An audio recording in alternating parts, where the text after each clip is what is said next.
नमस्कार सभी को, मैं हूं सेतु पिल्लई द ब्रिजमैन से और आया हूं आप सबके बीच एक छोटा सा वीडियो लेकर, क्योंकि इसमें जो कंटेंट है उसका पूरा का पूरा श्रेय जाता है मेरे दोस्त भावेश को, क्योंकि उनका सुबह सुबह मुझ पर एक कॉल आया था और उन्होंने एक छोटा सा डाउट क्लियर करने की कोशिश की और मुझे लगा कि नहीं, ये सिर्फ उनका नहीं, आप सबका डाउट बन सकता है।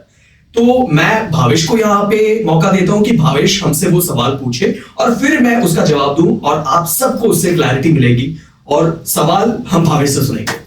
तो सेतु, मेरा सवाल ये था कि क्या क्रिप्टो का अंत हो चुका है? क्या क्रिप्टो को मनी लॉन्ड्रिंग के अंदर अभी गिनने लगे? क्योंकि जब मैंने आज सुबह न्यूज पढ़ी तो मेरा मगज थोड़ा चकरा गया था। तो क्या अब जितने भी लोगों ने क्रिप्टो के अंदर इन्वेस्टमेंट किया है, क्या सबको जेल हो सकती है?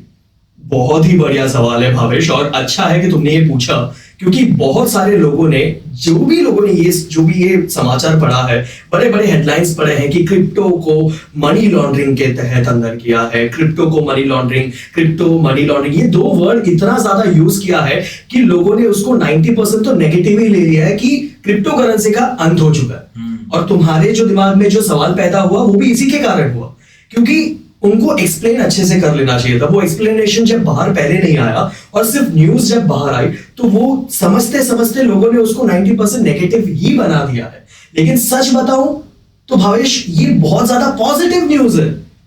पॉजिटिव? Exactly, positive.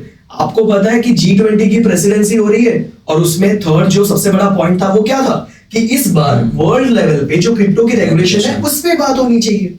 और ये उसके तहत हमारी इंडिया में रेगुलेशन को लेकर पहला कदम है भावेश, सच बताऊं तो। लेकिन मैं ये सब एक्सप्लेन करूं उससे पहले मैं ये पूछना चाहता हूं कि मनी लॉन्ड्रिंग, क्या तुम्हें एग्जैक्टली उसका मतलब पता है? एक्चुअली नहीं पता है। ओके, तुमने ये इंग्लिश शब्द सुना तो जरूर होगा, वो है लॉन्ड्रिंग। यस, जहां पे हम कपड़े देते हैं लॉन्ड्री में और लॉन्डर होके वापस आता है। उसकी जरूरत कब पड़ती है? जब हमारे कपड़े खराब हो जाते हैं। एग्जैक्टली, कपड़े खराब होते हैं तो हमें उसे लॉन्डर करने की जरूरत पड़ती है। तो यहाँ पे पैसों की लॉन्ड्रिंग, उसकी जरूरत कब पड़ती है? जब पैसे खराब होते हैं, राइट? तो आपके पास जो भी ब्लैक मनी आ रही है जिसका कोई सोर्स नहीं है और उसको अगर कंट्री के थ्रू अगर बाहर जा रहे हैं किसी भी तरीके के कोई फंडिंग में, जहां पे टेररिस्ट फंडिंग हो, साइबर क्राइम की फंडिंग हो, तो ये बहुत गलत होता है और ये होना भी नहीं चाहिए और उसको किसी को सपोर्ट करना भी नहीं चाहिए। और एक भी कंट्री, उनकी फाइनेंशियल सिस्टम ये नहीं चाहेगी कि उनकी कंट्री के यहां से फंडिंग हो टेररिस्ट की या तो साइबर क्राइम की। तो ये जो मनी लॉन्ड्रिंग का जो प्रोसेस है, कोई भी कंट्री ये नहीं चाहेगी कि उनके कंट्री से हो, राइट? तो उसलिए ये जो लॉन्ड्रिंग वाला जो प्रोसेस है उसमें एक भी कंट्री आना ही नहीं चाहती है। तो इसलिए हर कंट्री के अपने खुद के गाइडलाइंस होते हैं। उसी तरीके से इंडिया के जुरिस्डिक्शन में prevention of money laundering act बनाया गया है, राइट? और उस एक्ट के अंदर आज क्रिप्टो करेंसी को इंक्लूड किया है। अब मैं आपको समझाता हूं इसका मतलब क्या है इससे जो तात्पर्य पैदा होता है। तो दोस्तों, इसका मतलब यह है कि prevention of money laundering act में क्रिप्टो करेंसी का आना, यानी कि क्रिप्टो करेंसी का लेन देन जहां पे होता है, ट्रेडिंग जहां पे होती है, एक्सचेंजेस जो है वो एक्सचेंजेस को आज एक रिपोर्टिंग अथॉरिटी दे दी है बैंकों की तरफ। जैसे बैंकों को कैसे स्टेटमेंट देना पड़ता है उनके पैसों का सब कुछ, वैसे ही अब क्रिप्टो की एक्सचेंजेस को भी स्टेटमेंट देने पड़ेंगे। अच्छी बात है कि नहीं? Yes. बहुत ज्यादा अच्छी बात है कि अब क्रिप्टो की एक्सचेंजेस को ये परमिशन दिया है, आपको एक रिपोर्टिंग अथॉरिटी बना दी है।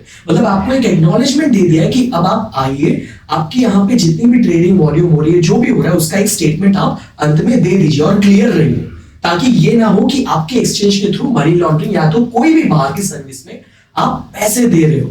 तो ये बहुत ही बड़ा स्टेप है और मैं तो ये मानता हूं कि ये कोई कोइंसिडेंस नहीं है और ये कुछ जल्दबाजी में बनाया गया बिल्कुल नहीं है, क्योंकि G20 की प्रेसिडेंसी की मीटिंग अभी हाल ही में हुई थी और उसके बाद ये एक प्रोसेस के साथ स्टेप बाय स्टेप गवर्नमेंट ने पक्का सोच के रखा है। और ये पहला कदम है कि क्रिप्टो की रेगुलेशन को इंडिया में जो हम देखने वाले हैं उसका पहला कदम है ये, जहां पे उन्होंने अभी फिलहाल उसे PMLA एक्ट के अंदर लेके आ गए।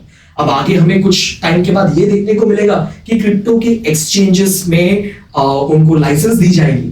अब जब लाइसेंसिंग आ जाएगी तो उसके साथ बहुत सारे इंडियन इन्वेस्टर्स, एंटरप्रेन्योर्स, हर किसी के पास एक दरवाजा खुल जाएगा, क्योंकि अब लाइसेंस आ गई है तो वो उसमें अब अपना पैसा रख सकते हैं, इस इकोसिस्टम को और बड़ा कर सकते हैं। क्योंकि ब्लॉकचेन, Web3, NFT, मेटावर्स, ये सब तो भावेश तुम्हें पता ही है कि ये सब फ्यूचर है और इससे बहुत कुछ हम आगे देखने वाले हैं, डेवलपमेंट होने वाली है और एम्प्लॉयमेंट बढ़ने वाली है। तो इस क्षेत्र को कभी रोका नहीं जा सकता, लेकिन इसे रेगुलेट करना उतना ही ज्यादा इंपॉर्टेंट भी था और उसका पहला कदम है भविष्य। होपफुली तुम्हें इतना क्लियर हो गया होगा कि ये कुछ गलत नहीं है, इनफैक्ट अच्छी चीज है जो भी हुई है। एकदम, मतलब मेरा माइंड अभी क्लियर हो गया है। लेकिन एक बात बता से, तुझे इतनी सारी नॉलेज है तो यहाँ पे है ना कुछ स्कीम वगैरह है कि नहीं, 21 दिन में पैसे डबल वाली?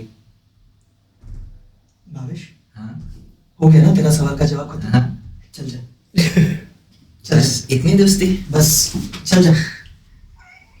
पता है दोस्तों, लोगों को 21 दिन में पैसा डबल करने की बहुत इच्छा होती है, लेकिन मैं तो आप लोगों से यही कहूंगा कि क्रिप्टो करेंसी और ऐसी सारी इकोसिस्टम को अच्छे से समझिए, नॉलेज लीजिए और आप जल्दबाजी नहीं करिए अपने इंफ्रास्ट्रक्चर के बारे में। आप जहां पे भी निवेश करते हैं इन सब चीजों के बारे में सही तरीके से जब आप ज्ञान लेंगे और उसके बाद अपने पैसों को कहीं पे रोकेंगे, और वो भी ऐसी जगह पे जहां आपको पता है कि वो रिस्कफुल है, आपको शायद पेशेंस की बहुत ज्यादा जरूरत होती है। और मैं आपको बताता हूं कि मार्केट एक बहुत छोटा सा टूल है जहां पे इस हाथ से पैसा इस हाथ में आता है।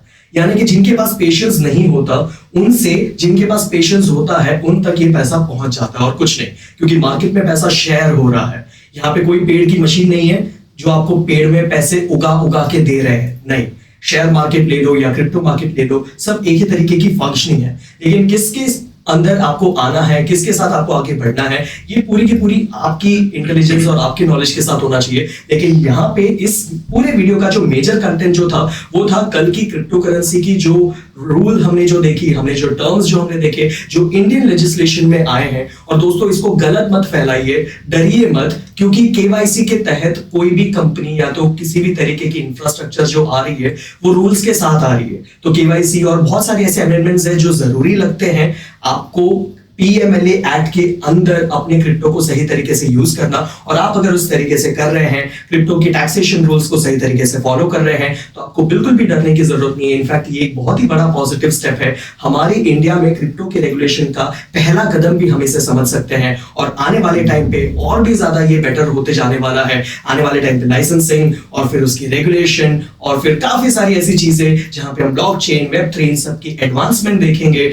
मेटावर्स की हम एडवांसमेंट देखेंगे, और ये अब रुकने वाला नहीं है। तो दोस्तों गलत इंफॉर्मेशन प्लीज किसी को फॉरवर्ड नहीं करिए, और ना ही अगर आपको ठीक से समझ में आता है तो किसी और को समझाने की कोशिश करिए। सही तरीके से चीजों को समझिए और समझाइए, क्योंकि ये बहुत ही ज्यादा रिस्की बन सकता है कि आपका एक शब्द किसी और को किसी सिस्टम से जुड़ने या ना जुड़ने का कारण बना सकता है। तो thank you so much everybody. आज का ये जो वीडियो था बहुत ज्यादा सही बना है, अच्छा बना है। मुझे बहुत अच्छा लगा कि सुबह सुबह मुझे भावेश का कॉल आया और मुझे ये वीडियो बनाने का मौका मिला, और आगे भी ब्लॉकचेन के रिलेटेड, वेब3 के रिलेटेड और ऐसे क्रिप्टो और बहुत सारे ऐसे कंटेंट के रिलेटेड जहां पे हम इंफॉर्मेशन और नॉलेज आपको दे सके, हम बने रहेंगे आपके साथ। आपको बस सब्सक्राइब करना है इस चैनल को, बेल आइकन दबा देना है ताकि आपको सारी की सारी नोटिफिकेशन मिले।